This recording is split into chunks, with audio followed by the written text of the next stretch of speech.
A man without the use of his legs has no use for love. I'm sorry, but I'm leaving. How are you feeling? A little better, thank you. Good. Let's go. Some moments define your entire life. They said he was finished. They said a man without the use of his legs had no use for love, but nobody warned him about her. Before we begin to this story, share it, comment below, and subscribe for more. Your support brings more stories like this one to life. The penthouse suite at the top of Park Tower, Seoul, had not seen sunlight in 47 days. The blackout curtains were Park Jae-ho's orders, and nobody on his staff, not his personal assistant, not his chief of security, not the rotating team of medical professionals who crept in and out like shadows, dared to challenge them. Because challenging Park Jae-ho, even in his broken state, was still one of the most dangerous things a person could do in South Korea. At 30 years old, Jae-ho had built an empire that made older, wiser men sweat through their expensive suits. Park Global Industries had its fingers in technology, real estate, shipping, and entertainment. Forbes had called him the most feared mind in Asian business. The underground whispered something entirely different, that Jae-ho wasn't just connected to the Korean Mafia. He was the Korean Mafia's favorite son, the legitimate face of money that could never be explained in a courtroom. He had been untouchable. Past tense. Jae-ho sat in his motorized wheelchair beside the floor-to-ceiling window he refused to uncover, a glass of scotch balanced on his thigh, a thigh he could no longer feel. His jaw was sharp and unshaved. His black hair, once styled with architectural precision, fell across his forehead in loose, neglected waves. Dark eyes stared at nothing. A scar, still angry and pink, ran from just below his left ear down to the edge of his jaw, a permanent reminder of the night that changed everything. The night Soo-yeon happened. He took a slow sip of scotch and let the memory claw its way up the way it did every single evening like clockwork, because torturing himself was the only thing that still made him feel something. 6 weeks ago, he had been standing in the rain outside Park Tower with a diamond ring in his pocket the size of a small country. Shin Soo-yeon had looked like a vision, silk dress, perfect posture, the kind of beauty that photographers chased. She had been his fiancé for 8 months. The wedding was scheduled for spring. He had planned a surprise, fireworks over Han River, a private dinner. The ring had been designed by a jeweler in Antwerp who had flown to Seoul specifically for the commission. Instead, he had received a phone call. A rival faction, one of 3 underground families who had tolerated Jae-ho's quiet dominance with increasingly clenched teeth, had decided that tolerance had an expiration date. 2 black SUVs had appeared from opposite ends of the street. The ambush was professional, precise, and almost perfect. Almost. Jae-ho had survived because his head of security, Beek, had thrown himself in front of the second shooter. Beek had not survived. Jae-ho had been pulled from the wreckage of his car, with 2 bullets removed from his torso, and a spinal cord injury that the neurosurgeon had delivered with a face full of practiced sympathy. Complete injury at the T10 level, Mr. Park. You will not recover sensation or voluntary movement below the waist. We are deeply sorry. He had said nothing. He had stared at the ceiling of the private hospital room and said absolutely nothing for 11 hours. On the 12th hour, Soo-yeon had arrived. He had expected tears. He had expected her perfectly manicured hand to hold his. He had expected the woman he had chosen above every other woman in the world to sit beside him and remind him that an empire could be rebuilt, that a man was more than his legs, that she would be there. What he got instead was Soo-yeon standing 3 feet from his bed in a cream coat, her designer handbag clutched in both hands like a shield, her eyes moving from his motionless legs back up to his face, with an expression she was trying very hard to disguise as grief. It was not grief. "Jae-ho," she had said softly, "I've been thinking." "Don't." His voice had been quiet, deadly quiet, the kind of quiet that his boardroom enemies feared because it meant he already knew what you were about to say and he was giving you one last chance to stop. She had not stopped. Soo-yeon had spoken for 4 minutes. She had used words like practical and future and what's best for both of us. She had not cried. She had left the ring he hadn't even given her yet on the bedside table. She had somehow found out about it, because Suyeon always found out about things, and she had walked out of the room on her perfect legs without looking back. Jae-ho had picked up the ring and stared at it for a long time. Then he had thrown it so hard against the wall that the stone cracked the plaster. That had been 6 weeks ago. Since then, he had fired 4 caregivers. The first had been too cheerful, filling the penthouse with a brightness Jae-ho found personally offensive. The second had tried to motivate him with a printed pamphlet about spinal cord recovery journeys, which Jae-ho had set on fire in the kitchen sink. The third had made the catastrophic mistake of calling him sweetie. The fourth had quit before being fired, leaving a tearful voicemail to the staffing agency explaining that Mr. Park was not ready for help and that she feared for her professional sanity. The staffing agency had called Jae-ho's personal assistant, a small, nervous man named Cho, with an ultimatum delivered in the most diplomatic terms possible. "We have one more caregiver available. She is our best, but Mr. Park should understand if this placement does not work, we will no longer be able to serve his household." Cho had delivered this message to Jae-ho by sliding a printed note under the bedroom door, which said everything about the current atmosphere in Park Tower. Jae-ho had not responded, which Cho interpreted as permission to proceed, because at this point, any option was better than none. Amara Johnson arrived at Park Tower on a Tuesday morning carrying a large tote bag, a container of homemade jollof rice her mother had insisted she take, just in case they don't feed you properly over there, and absolutely zero illusions about what she was walking into. She was 25 years old, originally from Atlanta, now 3 years into building her caregiving career in Seoul after following a nursing program scholarship that had felt like destiny at the time. She was short, round in all the ways she had long made peace with, and possessed of a smile so warm it had been described by a former patient's family as medically therapeutic. The staffing agency had briefed her thoroughly. 4 caregivers, 6 weeks. He's difficult, Ms. Johnson. He's more than difficult. He has resources, connections, and a temper that has made grown men cry. Amara had nodded through all of it and asked only one question. What does he actually need? The agency coordinator had blinked. I'm sorry. Not what he's been asking for. What does he actually need? The coordinator had no answer for that. Nobody had thought to ask the question that way. Amara stepped out of the elevator into the penthouse lobby and took in the darkness, the suffocating silence, the faint smell of scotch and stale air.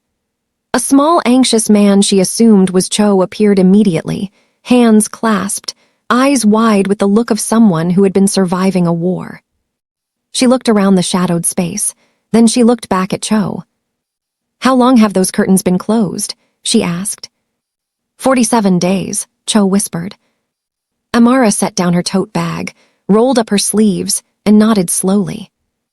Okay, she said quietly, not to Cho, but almost to herself, almost like a promise to someone who didn't know yet that a promise had been made. Let's start there. Cho had warned her. He had stood in the hallway outside the master's suite wringing his hands like a man preparing to witness a natural disaster, and said, in a voice barely above a breath, Ms. Johnson, please understand. He threw a paperweight at the last caregiver. It was crystal.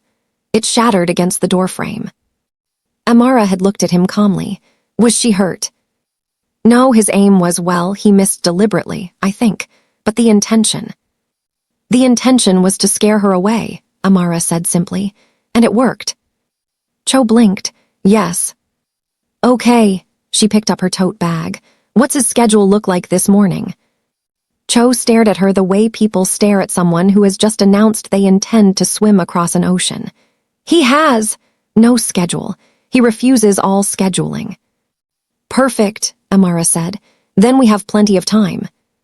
She knocked on the suite door twice, firm, unhurried knocks, the kind that communicated clearly that the person on the other side intended to enter regardless of what answer came back.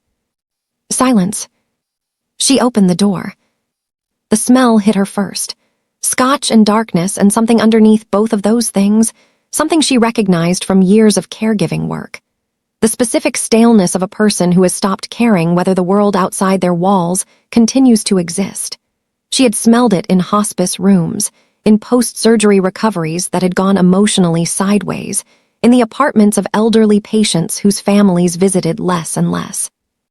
It was the smell of someone who had quietly decided to disappear from their own life.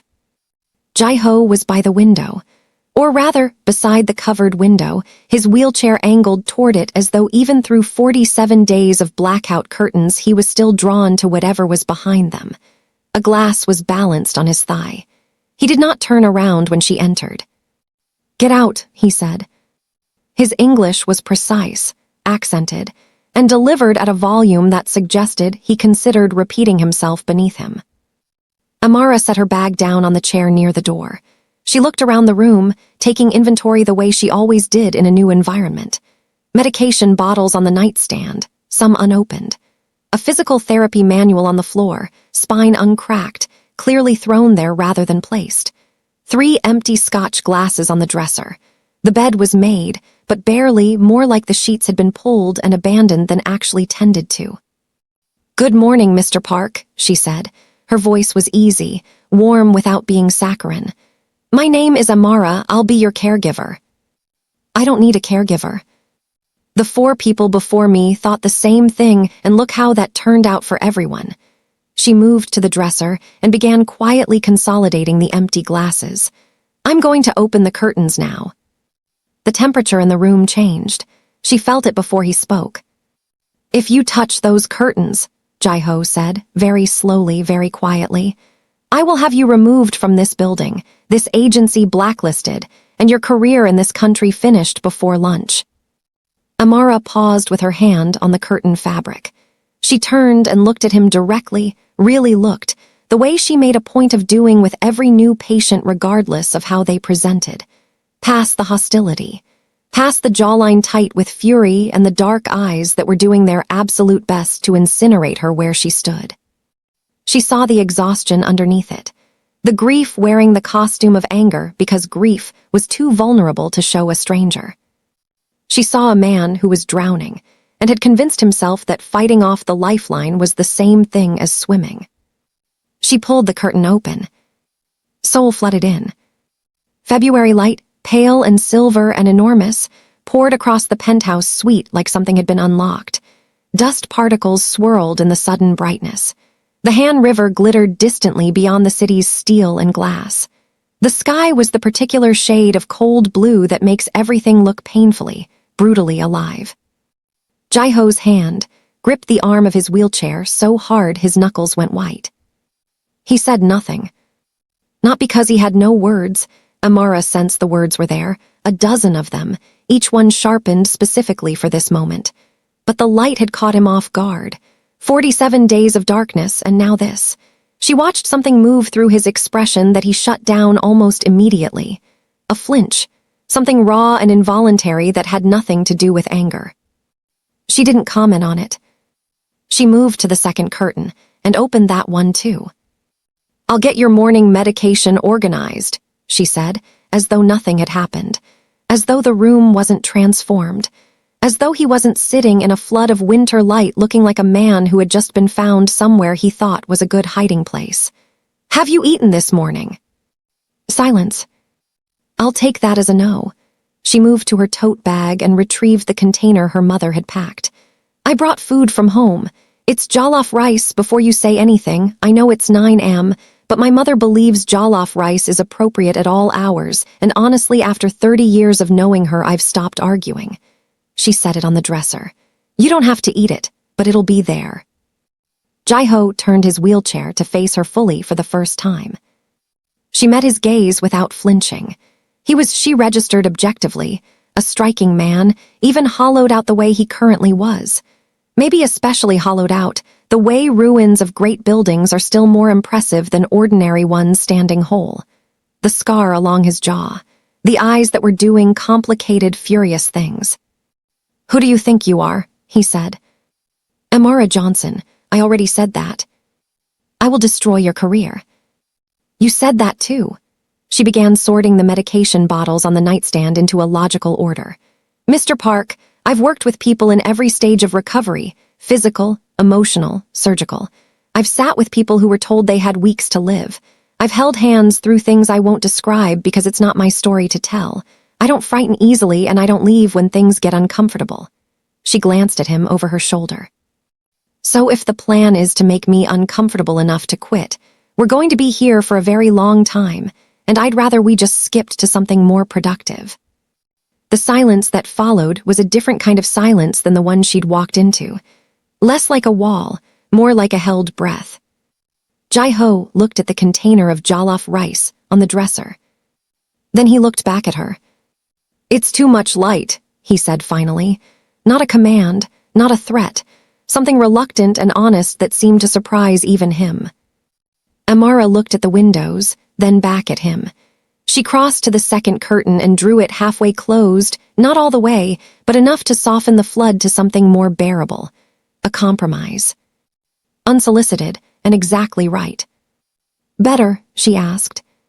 He didn't answer, but his grip on the wheelchair arm loosened. She decided that was enough for a first morning. The first week was a war of small battles. Jai-ho refused the physical therapy manual. Amara left a new one on his breakfast tray without comment. He refused to discuss his medication schedule.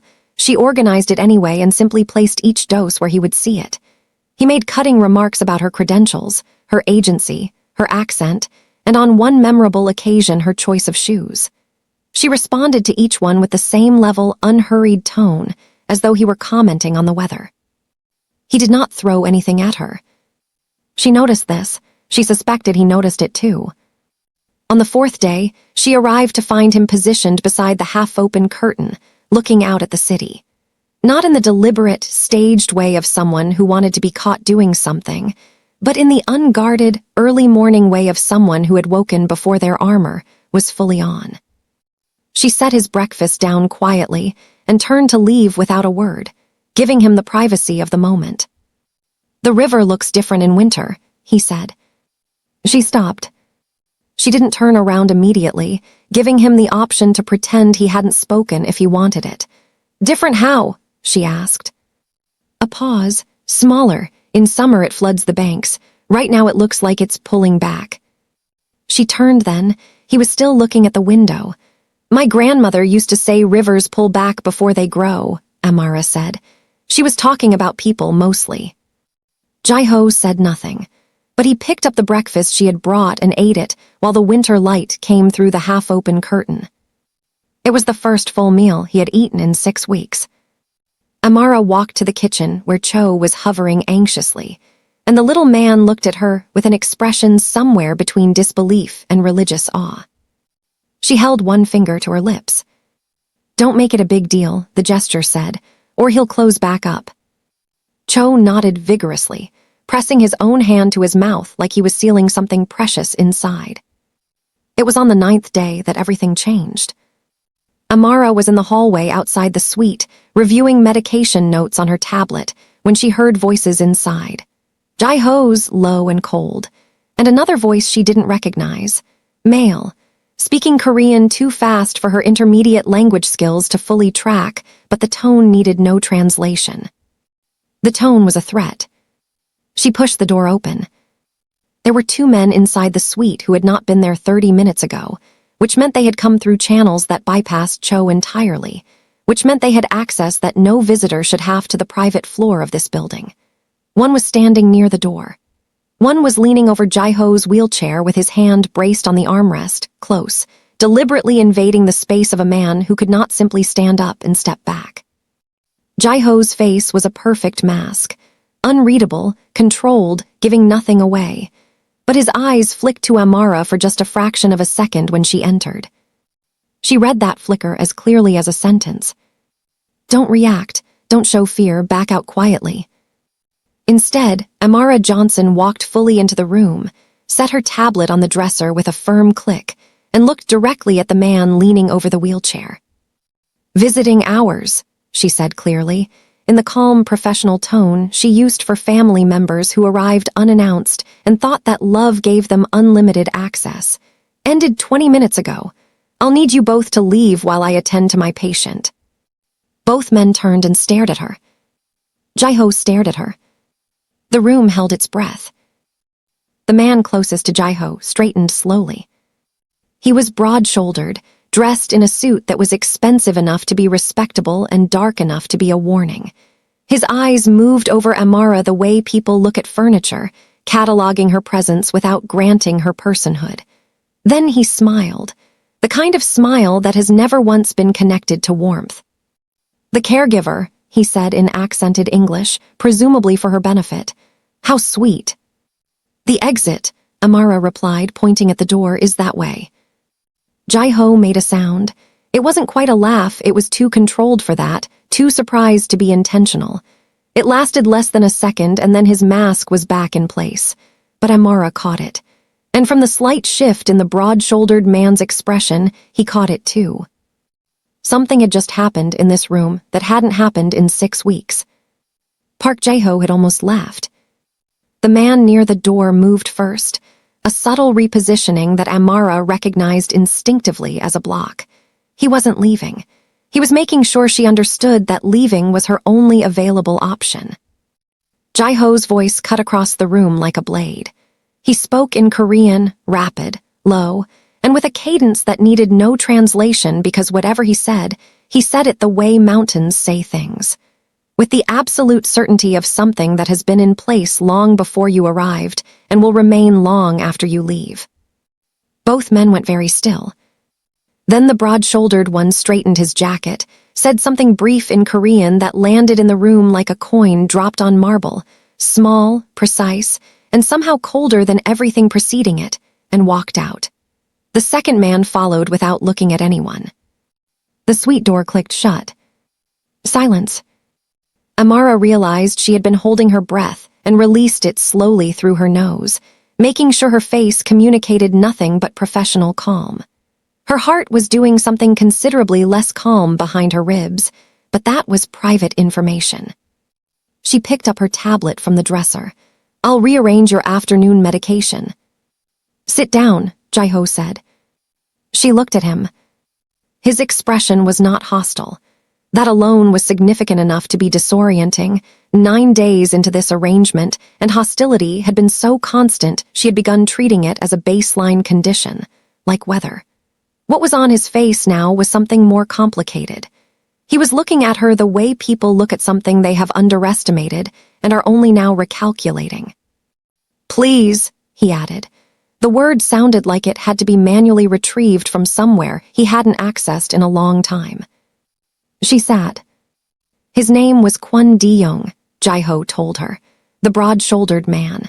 He was the second son of the Kwon family, one of the 3 underground factions that had tolerated Jae-ho's position for years with diminishing patience. The ambush 6 weeks ago had been their work. Jae-ho had known this within 72 hours of waking up in the hospital. He had not gone to the police, because the police in this particular landscape were a complicated institution, and because Jae-ho's own history made that conversation difficult to begin. "Then why were they here?" Amara asked. She kept her voice level, clinical, the same tone she used when patients disclosed things that required her to remain steady so they could keep talking. "They want something." Jae-ho's jaw tightened. "My shipping routes. There are contracts in place, international, legitimate on the surface, that control movement through 3 major ports. When I was functional, no one could touch those contracts. Now," he stopped. "Now they think you can't defend them," Amara said quietly. He looked at her. "Yes. And can you?" The question sat between them. It was a real question, not a sympathetic one. She wasn't asking if he felt capable. She was asking about the actual mechanics of power and whether they were still operational. He seemed to understand the distinction, because the answer he gave was not defensive. "From this chair," something moved through his expression, "my legal team is intact, my financial position is intact, but this," he gestured at the wheelchair, at his legs, at the whole visible architecture of his current situation. "In the world I operate in, how you appear matters as much as what you actually control. They came here today to look at me, to assess." His voice dropped. To confirm. To confirm that you're finished. Yes. Amara was quiet for a moment. Outside, Seoul glittered in the winter afternoon through the half-open curtain. What did you say to them? She asked. When you spoke in Korean just now. Jae-ho was still for a beat. Then, and this was new, entirely new, something that was almost wry moved across his face. I told them that the next time they entered my home without an invitation, I would make their father's business disappear so completely that even the memory of it would file for bankruptcy. Amara looked at him for a long moment. Was that true? She asked. Partially. The almost dry thing again. I am currently somewhat limited in my operational capacity. But they didn't know that. No, his eyes held hers. They didn't. She nodded slowly. Then she stood, smoothed her scrubs, and picked up her tablet. Eat something before 6, she said, moving toward the door. Real food, not scotch. Amara. She stopped. It was the first time he had used her name, not Ms. Johnson, not the caregiver. Her name, in his accent, sounded like something being carefully handled. She turned. You should know, he said, that by walking into this room today, by being seen by those men, you have put yourself in a position I did not intend to put you in. His voice was flat, factual, but underneath the flatness was something she was becoming skilled at reading, something that in another man, in another life, might have been the beginning of guilt. They will have noted your face. In my world, anyone connected to me becomes a variable to be assessed. Amara held his gaze. Are you telling me I'm in danger? I'm telling you that you should consider whether this placement is worth the complications it now carries. She considered that for exactly 4 seconds. Mr. Park, she said, I grew up in Southwest Atlanta. I have 3 older brothers. I once talked a man out of a full mental health crisis in a hospital parking lot using nothing but a bag of Cheetos and a lot of patience. She tilted her head slightly. I don't frighten easily. We've covered this. She left before he could respond. But she heard it as the door swung closed behind her, soft, almost involuntary, quickly suppressed. He laughed, a real one this time. That night, Amara sat in the small staff room adjacent to the penthouse kitchen and called her best friend Destiny back in Atlanta. Girl, she said, keeping her voice low, I need you to pray for me. What happened? Did he throw something? No, that's almost the problem. She rubbed her face. Destiny, I think I'm starting to understand him, and that is a very complicated development. Complicated how? Amara looked at the ceiling. Complicated like, he's not what he presented as. He's been using anger as a wall, and now the wall has a crack in it, and I can see. She stopped. I can see that whoever he was before all this happened was probably somebody really worth knowing. Destiny's voice dropped into its serious register. Amara, baby, you are his caregiver. I know that. You know that. I know that, Destiny. A pause. You like him. I said I understand him. That's a clinical. You like him, Lord have mercy. Destiny exhaled dramatically. A paralyzed Korean Mafia billionaire, only you. Amara laughed despite herself quietly into the phone. He's not, the mafia part is complicated, and he's not. She stopped again. He laughed today, twice. And you're calling me because? Because the second time I wasn't even in the room to see it and I still felt it. She pressed her fingers to her mouth. And that is a problem. She didn't know, as she sat in that small staff room, that down the hall Jae-ho had wheeled himself to the window, the fully open curtain side, the one she had originally pulled back, and was sitting in the dark looking at the Han River. The one he had told her looked smaller in winter. The one that was pulling back before it could grow. She didn't know that his phone had 3 missed calls from his legal team about the Kwon family's next move, and he had not returned any of them. She didn't know that what he was thinking about, instead, was the exact tone of voice a 25-year-old woman from Atlanta had used when she pointed at his door and told 2 of the most dangerous men in Seoul where the exit was. She didn't know that on the notepad beside his bed, the one she had assumed was for medical notes, he had written exactly 4 words at some point in the last 9 days, in handwriting that pressed harder than necessary into the page, like the writer was trying to make something permanent. She doesn't look away. And she didn't know that down in the city below, in the back of a car moving through Seoul's winter streets, Kwon Di-young was on his own phone, speaking quietly, describing a short, round woman in blue scrubs who had walked into a room where she had no business being brave, and asking someone to find out everything about her. The call came on a Thursday. Amara was reorganizing Jae-ho's rehabilitation schedule, a document she had created entirely on her own initiative, since he still refused to acknowledge that rehabilitation was something he was participating in, when her phone buzzed against the kitchen counter. Unknown number. Seoul area code. She almost didn't answer. Ms. Johnson. The voice was male, smooth, and carried the particular texture of someone who had practiced sounding unthreatening. We represent certain interests connected to the Kwon family. We'd like to meet, informally, just to talk. Amara's hand tightened on the phone. I'm a caregiver. I don't have business interests.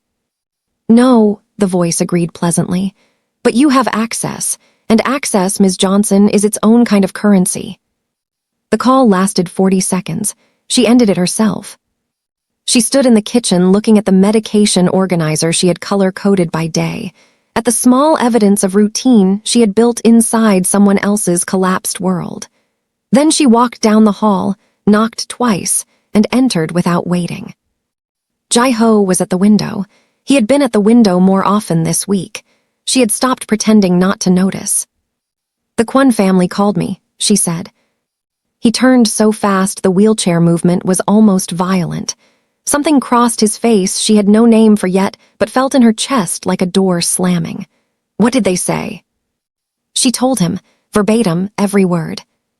By the time she finished, the room had dropped to that specific temperature that had nothing to do with the heating system. His hands were flat on his thighs. A gesture she had learned meant he was concentrating everything inward, pulling all of it behind the wall before it could show on his face.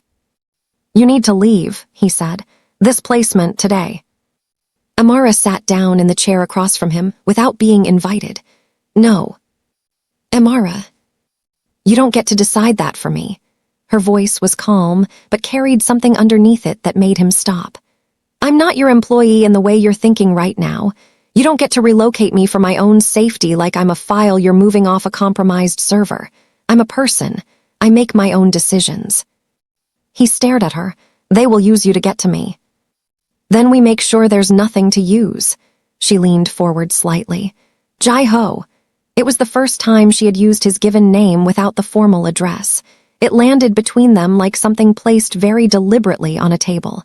Talk to me, not like I'm staff. Talk to me like I'm the only person in this building who has stayed. The silence stretched. Outside, Seoul moved through its afternoon. Indifferent, enormous, glittering with the specific cruelty of a city that continues regardless.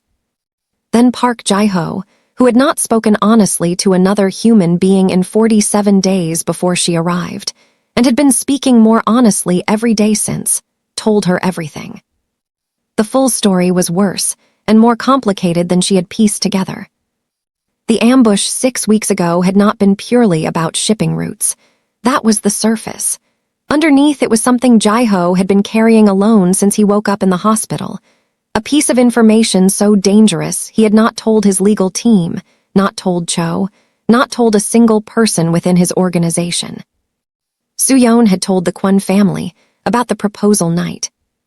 Not deliberately as a betrayal, or perhaps deliberately, Jae-ho was still not certain, but she had mentioned the location, the timing, the planned route to Han River. Details only she had known. Details that had made the ambush possible with the precision it carried. Whether she had understood what she was giving them, or whether she had been manipulated into passing the information without understanding its weight, that question had been eating him from the inside for 6 weeks. Because the answer determined whether the woman he had intended to marry was a victim or something else entirely. And he was not yet capable of landing on either answer without the ground shifting under him. That's why you haven't moved against them yet, Amara said quietly. You're not just recovering, You're waiting to know the whole truth before you act. Jae-ho looked at her for a long moment. Yes. And Soo-yeon. His jaw tightened. She has not attempted contact since the hospital. Do you want her to? The question was gentle but direct.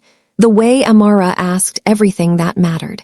He was quiet for long enough that she thought he might not answer. I want to understand, he said finally. That is different from wanting her.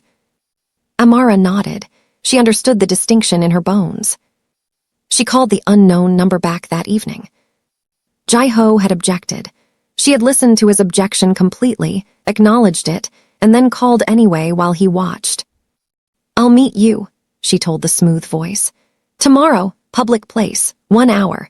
And you should know that this conversation is being recorded, and the recording is held by a third party outside Korea who has instructions to act on it if I don't make contact within 24 hours of the meeting. This was partially true. Destiny in Atlanta had been called and briefed, and was standing by with instructions she barely understood, but had sworn on her mother's good china to follow exactly. A pause on the line, then, fine. Jae-ho stared at her when she hung up. You are the most reckless. I'm strategic, she corrected. There's a difference. She met his gaze. They want access to you through me, so we give them access. Controlled access. You tell me exactly what to say, what to offer, what to imply, and I walk in there as your representative without either of us using that word. You would do that? I'm already doing it. Something happened to his face then. Slow, almost reluctant, the way ice doesn't melt dramatically but simply becomes, at some unmarked moment, water. She watched it happen and made herself stay very still, the way you stay still around something rare that will disappear if startled. Why? He asked, not aggressively, genuinely, the way someone asks a question when they have forgotten that answers like this exist. Amara considered him, this man who had been abandoned by the woman who promised to stay, who had rebuilt his walls from hospital bed materials and scotch and darkness, who had almost laughed on the 4th day and fully laughed on the 9th, and now sat across from her looking like someone who had just remembered that the world contained things worth being surprised by. Because you're worth the effort, she said simply. You've been worth it since the first morning. You just couldn't see it from inside all that dark. The meeting happened. Amara sat across from Kwon Di-young's representative in a bright cafe in Gangnam, public, populated. Recorded and delivered the message Jae-ho had crafted with the precision of someone who had spent 30 years learning exactly how power speaks to power. She did not flinch. She did not over-explain. She maintained eye contact the way Jae-ho had specifically coached her, not aggressive. Certain. There is a difference and they will read it immediately. The representative left with less than he came with, and the distinct impression that Park Jae-ho was considerably less finished than the wheelchair suggested. When she returned to Park Tower and told Jae-ho how it went, blow by blow, he listened with his full attention, the kind of attention that felt like being the only thing in a very large room. When she finished, he was quiet for a moment. Then he reached out and took her hand. Not dramatically, not with declaration, just his hand, closing around hers where it rested on the arm of her chair, warm and deliberate and steady, the way you hold something you have decided to stop pretending you don't care about. Amara looked down at their hands, then up at him. Jae-ho. I know, he said. I know what this is and what it isn't and every reason it's complicated. I know all of it. His thumb moved once across her knuckles. I just needed you to know that I know you, not as staff, not as the woman who opens curtains and argues with me about breakfast. The corner of his mouth moved, that barely there almost smile she had catalogued from day 4. I know who you are, and I have not known who someone was in a very long time. Amara's heart did something large and inconvenient, and entirely unprofessional. This is going to be so complicated, she said. Everything worth having is, he replied. 3 weeks later, the truth about Soo-yeon arrived in the form of a file Jae-ho's investigator had been compiling since week 2 of Amara's placement. She had not known about the Kwon family's plan. She had mentioned the route to Han River in an unguarded conversation with a mutual acquaintance who turned out to be less mutual and less unconnected than anyone realized. Soo-yeon was a woman who had made a careless mistake in the presence of dangerous people. Not a conspirator, but not entirely without culpability in the casual way. She had traded private details for social warmth. Jae-ho read the file twice, then he closed it. "How do you feel?" Amara asked. She was beside the window, their window. She had begun thinking of it without meaning to.